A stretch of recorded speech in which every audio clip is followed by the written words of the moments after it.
అనంతగిరి ఊరికి కూతవేటు దూరంలో అడవి ఉంటుంది. పిల్లలంతా ఆ అడవికి వెళ్ళి కావలసిన పండ్లు, కాయలు కోసుకొని తినేవారు.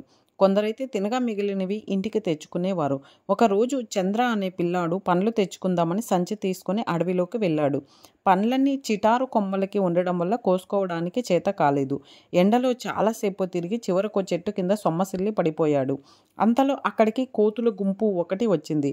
అతడిని చూసి పాపం పండ్ల కోసం వచ్చినట్లున్నాడు, మనం సాయం చేద్దాం అందొక కోతి. సరేనన్నాయి మిగిలిన కోతులు. పెద్దవి చెట్టు మీదకి వెళ్ళి చిటారి కొమ్మల్ని కదిల్చి పండ్లు కింద పడేలా చేస్తే చిన్నవి వాటిని సంచిలో వేశాయి. తర్వాత అక్కడి నుంచి వెళ్ళిపోయాయి. కొంతసేపటికి చంద్రకు మెలకువ వచ్చి చూస్తే తన చుట్టూ సంచి నిండా పండ్లు ఉన్నాయి. దూరంగా కోతులను చూసి అవే పండ్లు ఇచ్చాయని అర్థం చేసుకున్నాడు. కొన్ని తిని సంచితో పండ్లను తీసుకొని ఇంటికి వెళ్ళి జరిగింది అందరికీ చెప్పాడు. ఇది విని లక్ష్మణ్ అనే యువకుడు పెద్ద సంచి తీసుకుని అడవిలోకి వెళ్ళాడు. అక్కడ ఒక బాగా పండ్లు ఉన్న పెద్ద చెట్టు కింద సొమ్మసిల్లి పడిపోయినట్లుగా నటించాడు. అతడు కోరుకున్నట్టే కాసేపటికే కోతులు వచ్చాయి. సుబ్బయ్యకి సాయం చేయాలనుకున్నాయి. కొన్ని చెట్టు పైకి ఎక్కి పండ్లను కొయ్యగా కొన్ని సంచిలో వేస్తున్నాయి. ఆ సమయంలో కోతులు తన సంచి నిప్పుతున్నాయో లేదో చూద్దామని ఒక కన్ను తెరిచాడు సుబ్బయ్య. ఒక పిల్లకోతి దీన్ని గమనించి మిగతా వాటికి చెప్పింది.